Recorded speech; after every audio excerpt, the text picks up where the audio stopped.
வருகின்ற வியாழக்கிழமை நடைபெறப் போகும் மூன்றாம் சுற்று பேச்சுவார்த்தைகளில் என்ன நடக்கப் போகின்றது?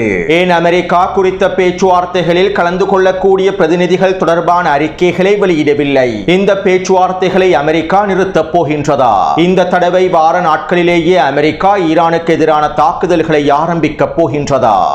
ஈரானுக்கு எதிரான அமெரிக்காவின் வரையறுக்கப்பட்ட தாக்குதல்கள் தொடர்பான கேள்விகளுக்கு தகுந்த பதிலடிகளை வழங்கிய ஈரானிய வெளியுறவுத்துறை அமைச்சகம் ஐக்கிய அரபு அமீரகத்தின் மிக முக்கியமான தளங்களையும் முக்கியமான ஒருங்கிணைப்பு மையங்களையும் வர்த்தக பிரதேசங்களையும் குறிவைத்திருக்கக்கூடிய ஈரானும் இவை தொடர்பான அறிவிப்புகளும் பிரிவினைவாதிகளும் பயங்கரவாதிகளும் ஒன்றிணைந்து உருவாக்கியிருக்கக்கூடிய புதிய கூட்டணியும் இவர்கள் ஈரானுக்கு எதிராக வெளியிட்டிருக்கக்கூடிய அறிவிப்புகளும் இந்த கூட்டணி உருவாக்கப்பட்டிருப்பதற்கான நோக்கங்களும் ஈரானின் உச்ச தலைவர் உட்பட ஒவ்வொரு தலைவர்களாக உடனடியாக படுகொலை செய்ய வேண்டும் என்றும் ஈரானுக்குள்ளே ஆட்சி மாற்றத்தினை ஏற்படுத்த வேண்டும் என்றும் அறிவித்த சவுதி அரேபியாவினுடைய ஜியோனிச அரச குடும்பம் இஸ்ரேலி ஆக்கிரமிப்பு கடல் பிரதேசத்தை அடைந்து அமெரிக்காவினுடைய போர்க்கப்பலும் கடற்படைகளும் மத்திய தரை கடல் பிரதேசத்திற்குள்ளே நுழைந்திருக்கக்கூடிய பிரித்தானியாவினுடைய போர்க்கப்பலும் கடற்படைகளும் ஈரானுக்கும் ரஷ்யாவுக்கும் இடையிலே மேற்கொள்ளப்பட்டிருக்கக்கூடிய ரகசிய ஆயுத ஒப்பந்தங்களும் புதிய வடிவில் ஷஹீட் ட்ரோன்களை களமிறக்கப் போகும் ஈரானிய இராணுவமும்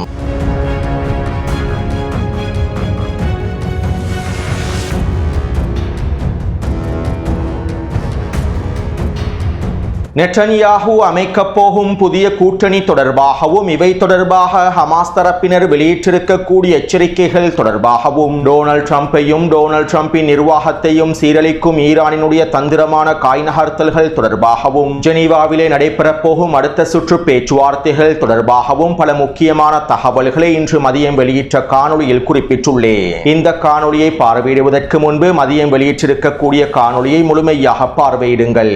அப்போதுதான் பேச்சுவார்த்தைகள் தொடர்பான தொடர்ச்சியான தகவல்களை உங்களுக்கு தெளிவாக புரிந்து கொள்ள முடியும். மேலும் இன்று மதியம் வெளியிட்ட காணொளியினுடைய லிங்கினை கீழே பதிவிட்டுள்ளேன். ஈரானும் ரஷ்யாவும் 500 மில்லியன் யூரோ பெறுமதி அளவிலான ஆயுத ஒப்பந்தங்களை முடித்திருப்பதாக தகவல்கள் வெளியாகியுள்ளன. ரஷ்யாவின் அதிநவீன தோள்பட்டை வான் பாதுகாப்பு ஏவுகணையான வேர்பா ஏவுகணைகளையே ஈரான் கொள்வனவு செய்துள்ளது. தோள்பட்டையில் வைத்து தனியொரு நபரினால் ஏவப்படக்கூடிய அதிநவீன வேர்பா வான் பாதுகாப்பு அமைப்பானது ரஷ்யாவின் சிறந்த தோள்பட்டை ஏவுகணை அமைப்பாகவே அடையாளப்படுத்தப்பட்டுள்ளது. ட்ரோன்கள், குரூஸ் ஏவுகணைகள் மற்றும் குறைந்த உயரத்தில் பறக்கக்கூடிய ஹெலிகாப்டர்கள், விமானங்கள் என்பனவற்றை இலக்கு வைத்து குறித்த வேர்பா வான் பாதுகாப்பு அமைப்பினால் தாக்குதல்களை மேற்கொள்ள முடியும். சாதாரணமாக தோள்பட்டையில் வைத்தே குறித்த வான் பாதுகாப்பு ஏவுகணையை செயற்படுத்த முடியும். மேலும் குறித்த வேர்பா வான் பாதுகாப்பு அமைப்பானது அதிநவீன தொழில்நுட்பத்தினை கொண்டிருப்பதனால் துல்லியமாக தாக்கும் திறன்களை கொண்டுள்ளது. அது மட்டுமல்லாமல் வேர்பா வான் பாதுகாப்பு அமைப்புகளை பொருத்தக்கூடிய மொபைல் ஏவு தளங்களும் காணப்படுகின்றன. ஈரானுக்கும் ரஷ்யாவுக்கும் இடையிலே மேற்கொள்ளப்பட்டிருக்கக்கூடிய ரகசிய ஆயுத ஒப்பந்தத்தில் இந்த வேர்பா மொபைல் வான் பாதுகாப்பு ஏவுகணை தளங்களையும் ஈரான் பெற்றுக் கொண்டுள்ளது. மேலும் நவீன போர்க்களத்தில் ரஷ்யாவின் வேர்பா தோள்பட்டை வான் பாதுகாப்பு ஏவுகணையானது எதிரிகளுக்கு சவாலான வான் பாதுகாப்பு ஏவுகணை அமைப்பாகவே அடையாளப்படுத்தப்பட்டுள்ளது. அத்தோடு ஈரான் ரஷ்யாவிடமிருந்து பெற்றுக்கொள்ளப் போகும் இந்த வேர்பா தோள்பட்டை வான் பாதுகாப்பு அமைப்புகளை அதனுடைய ஷஹீட் 136 ட்ரோன்களில் பொருத்தப் போகின்றது.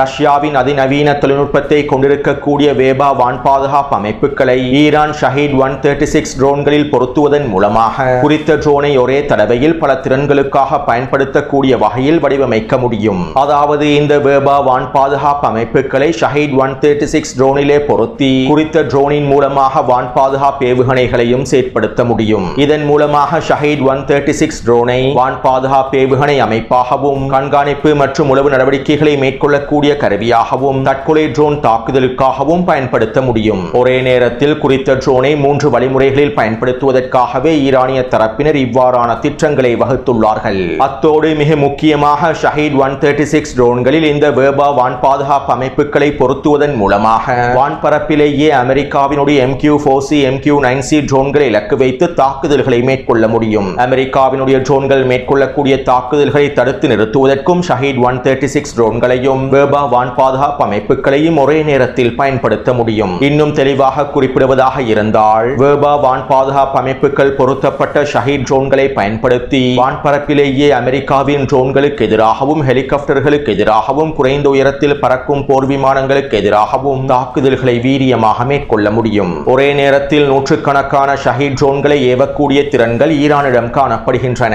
எனவே இவ்வாறு ஒரே நேரத்தில் ஏவப்படக்கூடிய ஷஹீட் ட்ரோன்களில் இந்த வேபா வான் பாதுகாப்பு அமைப்புகளையும் பொருத்தி ஏவினால் எதிரிகளுக்கு அது எவ்வாறானதொரு மிகப்பெரிய சவாலாக அமைந்திருக்கும் என்பதனை சிந்தித்து பாருங்கள். அமெரிக்காவினுடைய போர்க்கப்பல்களின் தாக்குதல்களை முறியடிப்பது மாத்திரமல்லாமல் அமெரிக்க போர்க்கப்பல்களை இலக்கு வைத்தும் வெற்றிகரமாக தாக்குதல்களை மேற்கொள்ள முடியும். மேலும் போர்க்களத்திலே வினைத்திறனான உச்ச பயன்களையும் பெற்றுக்கொள்ள முடியும். இதற்கமைவாகவே தற்போது ஈரான் ரஷ்யாவினுடைய வேபா வான் பாதுகாப்பு அமைப்புகளை பொருத்திய ட்ரோன்களை களமிறக்கப் போகின்றது. அத்தோடு ஈரானுக்கும் ரஷ்யாவுக்கும் இடையிலே மேற்கொள்ளப்பட்டிருக்கக்கூடிய குறித்த ரகசிய ஒப்பந்தத்திற்கமைவாக அடுத்த வருடத்தில் தான் வேபா வான் பாதுகாப்பு ஏவுகணைகள் களமிறக்கப்படுவதாக தெரிவிக்கப்படுகின்றது. இருப்பினும் களத்திலிருந்து கிடைக்கப்பெற்றிருக்கக்கூடிய தகவல்களுக்கு அமைவாக ஏற்கனவே பல வேபா தோள்பட்டை வான் பாதுகாப்பு அமைப்புகளை ஈரானுக்கு ரஷ்யா வழங்கிவிட்டது. இவை ரகசியமாக மேற்கொள்ளப்பட்டிருக்கக்கூடிய ஒப்பந்தங்கள் என்பதனால் குறித்த வான் பாதுகாப்பு அமைப்புகள் ஈரானுக்குள் களமிறக்கப்பட்டிருப்பது தொடர்பான தகவல்கள் வெளிப்படுத்தப்படவில்லை.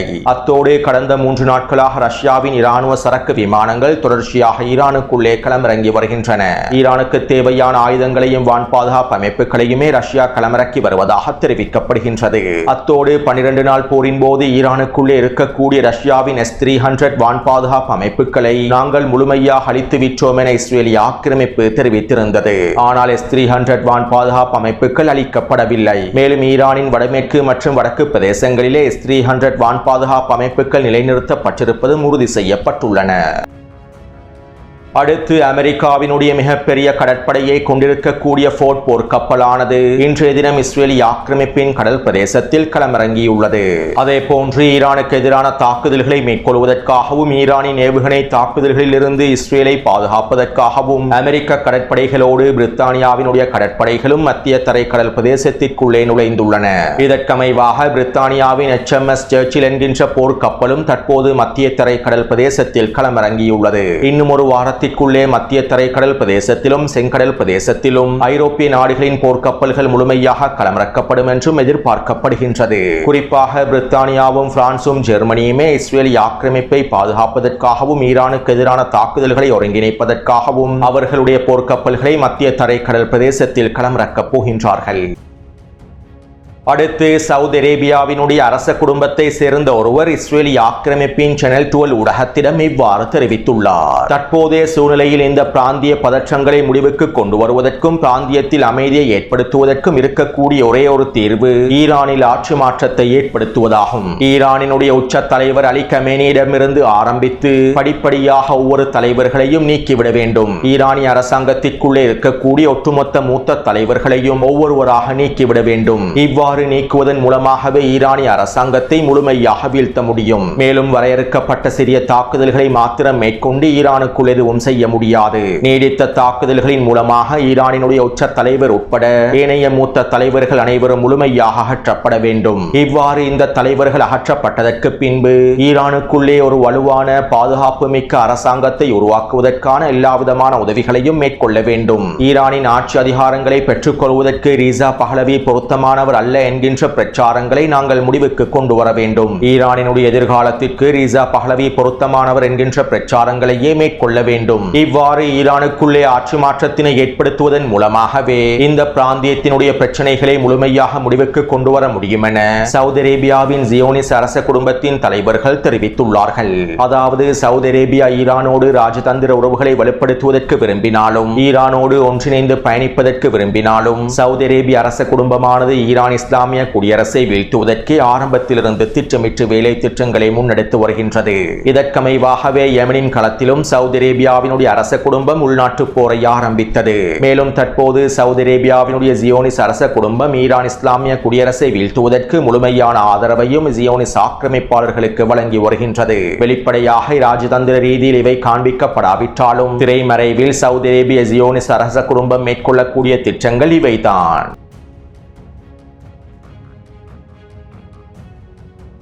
5 குர்திஷ் பிரிவினைவாத குழுக்களும் பயங்கரவாத குழுக்களும் ஒன்றிணைத்து கூட்டணி ஒன்றை அமைத்து அறிக்கைகளையும் வெளியிட்டுள்ளார்கள். ஈராக்கின் குர்திஸ்தான் கிழக்கு எல்லை பிரதேசத்திலே இயங்கக்கூடிய ஈரானிய எல்லை பிரதேசத்திற்கு அருகாமையில் இயங்கக்கூடிய PJAK, கோமலா, PAK, PDRI மற்றும் இன்னுமேனிய குர்திஷ் பயங்கரவாத குழுக்கள் ஒன்றிணைந்து இந்த கூட்டணியை அமைத்துள்ளார்கள். மேலும் இவர்கள் ஒன்றிணைந்து உருவாக்கியிருக்கக்கூடிய கூட்டணிக்கு ஈரானின் குர்திஸ்தான் அரசியல் படைகளின் கூட்டணி என பெயர் வைத்துள்ளார்கள். மேலும் இவர்களுடைய கூட்டணியின் நோக்கத்தையும் அறிக்கைகளின் மூலமாக வெளிப்படுத்தியுள்ளார்கள். அதாவது ஈரான் இஸ்லாமிய குடியரசை முழுமையாக வீழ்த்துவதும், குர்திஸ்தான் மக்களுக்கான சுயநிர்ணய உரிமைகளை பெற்றுக் கொள்வதும், ஈரானின் மேற்கு பிரதேசம் வடமேற்கு பிரதேசம் முழுவதையும் குர்திஸ்தான் பிரதேசங்களோடு இணைப்பதும் ஒரு தனிநாடாக அறிவிப்பதுமே இந்த கூட்டணியினுடைய நோக்கமாகும். அதாவது குறித்த வரைபடத்திலே சிவப்பு நிறத்தினால் காண்பிக்கப்பட்டிருக்கக்கூடிய ஈரானினுடைய மேற்கு பிரதேசங்கள் அனைத்தும் குர்திஸ்தான் பிரதேசம் என்றும், இது ஒரு தனிநாடாக தனி பிராந்தியமாக இருக்கும் என்றும், இதனை மீட்டெடுப்பதற்காகவே தற்போது நாங்கள் கூட்டணியை அமைத்துள்ளோம் என்றும், ஈரான் இஸ்லாமிய குடியரசை வீழ்த்திவிட்டு நாங்கள் எங்களுடைய இந்த பிரதேசங்களை கைப்பற்றிக் கொள்வோம் என்றும் இந்த கூட்டணி பயங்கரவாதிகள் அறிவித்துள்ளார்கள். அத்தோடு இங்கிருக்கக்கூடிய இன்னும் ஒரு மிக முக்கியமான விடயம் என்னவென்றால், வடகிழக்கு சிரியாவிலிருந்து வெளியேறி இருக்கக்கூடிய அதிகளவான குர்திஷ் படைப்பிரிவுகளும் தற்போது இந்த பயங்கரவாதிகளுடைய பிரிவினைவாதிகளுடைய கூட்டணியிலேயே இணைந்து கொண்டுள்ளார்கள். மேலும் தற்போது இந்த கூட்டணியானது அவசரமாக அணிதிரட்டல்களையும் மேற்கொண்டு வருகின்றது. அதிகளவான பயங்கரவாதிகளையும் பிரிவினைவாதிகளையும் இணைத்துக் கொண்டு ஈரானுக்கு எதிரான தாக்குதல்களை ஆரம்பிப்பதற்கே அனைத்து விதமான வேலை திட்டங்களையும் முன்னெடுத்து வருகின்றது. இதே போன்று ஈரானின் வடகிழக்கு பிரதேசமான சிஸ்டான் பலுச்சிஸ்தான் பிரதேசத்தில் இருக்கக்கூடிய பிரிவினைவாதிகளும் பயங்கரவாதிகளும் ஒன்றிணைந்து கூட்டணி அமைத்துள்ளார்கள். மேலும் இந்த பயங்கரவாதிகளின் கூட்டணியானது ஈரானின் வடகிழக்கு பிரதேசத்தை கைப்பற்றுவதற்காக முயற்சி செய்கின்றது. குறித்த வரைபடத்திலே பச்சை நிறத்தினால் காண்பிக்கப்பட்டிருக்கக்கூடிய ஈரானின் தென்கிழக்கு பிரதேசங்களான சிஸ்டான் பலுச்சிஸ்தான் பிரதேசங்களையே கைப்பற்றி இவர்கள் தனிநாடாக பலுச்சிஸ்தான் பிரதேசமாக அறிவிப்பதற்கு முயற்சி செய்கின்றார்கள். இதற்கமைவாகவே பாகிஸ்தான் எல்லை பிரதேசத்திலும் ஈரானினுடைய தென்கிழக்கு பிரதேசத்திலும் இருக்கக்கூடிய பயங்கரவாத மற்றும் பிரிவினைவாத குழுக்கள் ஒன்றிணைந்து கூட்டணியை அமைத்துள்ளார்கள். இதே போன்று ஈரானுக்குள்ளே இன்னும் பல பிரிவினைவாத குழுக்களும் பயங்கரவாத குழுக்களும் மறைமுகமாக செயற்படுகின்றன. அமெரிக்கா ஈரானுக்கு எதிரான தாக்குதல்களை மேற்கொண்டதற்கு பின்பு ஈரானுக்குள்ளே இந்த பிரிவினைவாதிகளும் பயங்கரவாதிகளும் தாக்குதல்களை ஆரம்பித்து தரைவழி தாக்குதல்களையும் ஆரம்பித்து ஈரானை சிதைப்பதற்காகவும் ஈரானுக்குள்ளே உள்நாட்டு போரை விரிவடைய செய்வதற்காகவுமே திட்டமிட்டுள்ளார்கள். மேலும் இதற்கமைவாக இந்த பிரிவினைவாதிகளுக்கு தேவையான நிதி உதவிகளும் ஆயுத உதவிகளும் தற்போது தொடர்ச்சியாக நடைபெற்று வருகின்றன. பல பில்லியன் டாலர்கள் களமிறக்கப்பட்டு இவர்களுக்கு தேவையான நிதி உதவிகள் வழங்கப்பட்டு வருகின்றன. மேலும் இந்த வேலை திட்டங்கள் அனைத்தும் ஐக்கிய அரபு அமீரகத்திலிருந்து ஒருங்கிணைப்பு மையத்தின் மூலமாக மேற்கொள்ளப்படுகின்றன. ஈரானுக்குள்ளே இருக்கக்கூடிய பிரிவினைவாதிகளுக்கு தேவையான நிதி உதவிகளையும் ஆயுத உதவிகளையும் ஐக்கிய அரபு அமீரகத்தில் இருக்கக்கூடிய ஒருங்கிணைப்பு மையத்திலிருந்தே முழுமையாக வழங்கி வருகின்றார்கள். அமெரிக்காவினுடைய அடுத்த கட்ட தாக்குதலை தொடர்ந்து இந்த பிரிவினைவாதிகள் தாக்குதல்களை ஆரம்பிப்பதற்கான வேலை திட்டங்களே மும்முரமாக நடைபெற்று வருகின்றன. இப்படியான நிலைமையிலேயே ஈரானினுடைய ஹெந்தலா ஹேக்கர்ஸ் குழுக்கள் ஐக்கிய அரபு அமீரகத்தினுடைய மிக முக்கியமான தளங்களை இலக்கு வைத்தும் இராணுவ புள்ளிகளை வர்த்தக மையங்களை ஒருங்கிணைப்பு மையங்களை இலக்கு வைத்தும் மிகப்பெரிய சைபர் தாக்குதல் ஒன்றை மேற்கொண்டுள்ளது. இந்த சைபர் தாக்குதலை நாங்கள் முழுமையாக முறியடித்து விட்டோம் என ஐக்கிய அரபு அமீரகத்தினுடைய சைபர் பாதுகாப்பு குழு தெரிவித்திருந்தாலும் ஈரானிய ஹெந்தலா ஹேக்கர்ஸ் குழுக்களுடைய சைபர் தாக்குதலினால் ஐக்கிய அரபு அமீரகத்தின் இராணுவ மற்றும் மிக முக்கியமான தளங்கள் சேதத்திற்குள்ளாகியுள்ளன. குறிப்பாக ஐக்கிய அரபு அமீரகத்திற்கும் இஸ்ரேலிய ஆக்கிரமிப்புக்கும் இடையிலே சம்பந்தப்பட்டிருக்கக்கூடிய வலைத்தளங்கள் முடக்கப்பட்டுள்ளன. மேலும் ஐக்கிய அரபு அமீரகத்தில் இருக்கக்கூடிய ஒருங்கிணைப்பு மையங்கள் தொடர்பான தகவல்களையும் அமெரிக்காவும் இஸ்ரேலிய ஆக்கிரமிப்பும் ஐக்கிய அரபு அமீரகத்திலே மேற்கொண்டிருக்கக்கூடிய வேலை திட்டங்கள் தொடர்பான தரவுகளையும் ஹெந்தலா ஹேக்கர்ஸ் குழுக்கள் பெற்றுக் கொண்டிருப்பதாகவும் இவை தொடர்பான தகவல்கள் ஈரானுக்கு அனுப்பி வைக்கப்பட்டிருப்பதாகவும் தகவல்கள் தெரிவிக்கின்றன. அது மட்டுமல்லாமல் ஈரானின் ஹெந்தலா ஹேக்கர்ஸ் குழுக்கள் ஐக்கிய அரபு அமீரகத்தில் இருக்கக்கூடிய இஸ்ரேலிய ஆக்கிரமிப்புடன் சம்பந்தப்பட்டிருக்கக்கூடிய நிறுவனங்களின் வரைபடங்கள் வெளியிட்டுள்ளார்கள். ஈரானுக்கு எதிரான தாக்குதல்கள் மேற்கொள்ளப்பட்டால் ஐக்கிய அரபு அமீரகத்தில் இருக்கக்கூடிய இஸ்ரேலிய ஆக்கிரமிப்புக்கு சொந்தமான இந்த நிறுவனங்களுக்கு எதிராக தாக்குதல்கள் மேற்கொள்ளப்படும் என்றும் இவை அனைத்தும் ஈரானிய ஏவுகணைகளின் முக்கிய இலக்குகளாக அமைந்திருக்கும் என்றும் ஹெந்தலா ஹேக்கர்ஸ் குழுக்கள் அறிவித்துள்ளார்கள். அது மட்டுமல்லாமல் இனி வரக்கூடிய நாட்களில் ஐக்கிய அரபு அமீரகத்தில் இருக்கக்கூடிய ஏனைய முக்கிய ஒருங்கிணைப்பு மையங்கள் தொடர்பான வரைபடங்களையும் வெளியிடுவதாக அறிவித்துள்ளார்கள். எனவே அமெரிக்காவுடனான அடுத்த கட்ட போரின் போது மிகப்பெரிய மத்திய கிழக்கு பிராந்திய போர் உருவாக்கப்படும் சந்தர்ப்பத்தில் ஈரானினுடைய முதன்மை இலக்குகளில் ஒன்றாக ஐக்கிய அரபு அமீரகமே காணப்படும். குறிப்பாக ஐக்கிய அரபு அமீரகத்தில் இருக்கக்கூடிய ஒருங்கிணைப்பு மையத்தை இலக்கு வைத்து ஈரான் தாக்குதல்களை மேற்கொள்வதற்கான வாய்ப்புகள் அதிகமாகவே உள்ளன. அடுத்து கடந்த 24 மணித்தியாலங்களாக பாரசீக வளைகுடா பிரதேசத்திலும் ஹெர்முஸ் ஜலசந்தி பிரதேசத்திலும் ஈரான் அதனுடைய ட்ரோன்களை களமிறக்கி அதிரடியான சோதனை நடவடிக்கைகளை கண்காணிப்புகளை மேற்கொண்டு வருகின்றது. அமெரிக்காவினுடைய போர்க்கப்பல்களையும் மத்திய கிழக்கு அடிமை நாடுகளில் இருக்கக்கூடிய அமெரிக்க இராணுவ கட்டளை தளங்களையும் ஈரானிய ட்ரோன்கள் முழுமையாக கண்காணித்து வருகின்றன. அமெரிக்காவினுடைய அடிமை அரபுகளுடைய ஒவ்வொரு செயற்பாடுகளையும் ஈரான் முழுமையாக கண்காணித்து வருகின்றது. வருகின்ற வியாழக்கிழமை ஜெனீவாவிலே நடைபெறப் போகும் 3ஆம் சுற்று பேச்சுவார்த்தைகள் தொடர்பாக இன்று மதியம் வெளியிட்டிருந்த காணொளியில் பல முக்கியமான தகவல்களை பதிவிட்டிருந்தேன். அத்தோடு ஜெனீவாவிலே நடைபெறப் போகும் இந்த 3ஆம் சுற்று பேச்சுவார்த்தைகளுக்கு அமெரிக்க தூதர் ஸ்டீவ் விட்கோஃப் அனுப்பி வைக்கப்பட மாட்டார் என்று தெரிவிக்கப்படுகின்றது. மேலும் இந்த பேச்சுவார்த்தைகளில் யார் கலந்து கொள்வார் என்பது தொடர்பான எந்தவிதமான அறிவிப்புகளையும் அமெரிக்கா இன்னும் வெளிப்படுத்தவில்லை. இதனால் தற்போது குறித்த பேச்சுவார்த்தைகள் நடைபெறுமா என்கின்ற சந்தேகமும் எழுந்துள்ளன.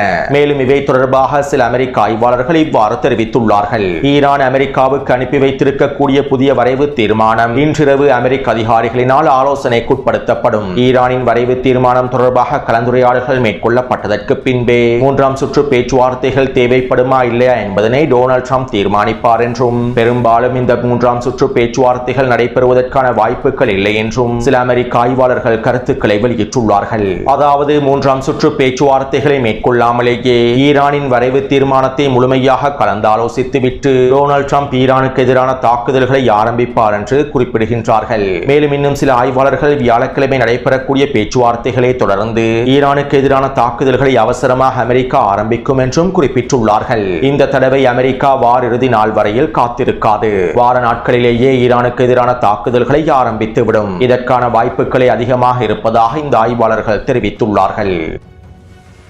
அடுத்து அமெரிக்காவினுடைய வரையறுக்கப்பட்ட தாக்குதல்களுக்கு பின்பு அமெரிக்கா உச்சழுத்தங்களை வழங்கிய நிபந்தனைகளை முன்வைத்தால் அவற்றை நீங்கள் ஏற்றுக்கொள்வீர்களா? அமெரிக்காவினுடைய தாக்குதல்களுக்கு பின்பு வரையறுக்கப்பட்ட தாக்குதல்களுக்கு பின்பு அமெரிக்காவோடு பேச்சுவார்த்தைகளை தொடர்வீர்களா என்று ஊடகவியலாளர்கள் எழுப்பிய கேள்விகளுக்கு ஈரானிய வெளியுறவுத்துறை அமைச்சகத்தின் ஊடக பேச்சாளர் இவ்வாறு பதில் வழங்கினார். ஈரானுக்கு எதிரான அமெரிக்காவினுடைய வரையறுக்கப்பட்ட தாக்குதல் என்று ஒன்றுமே கிடையாது.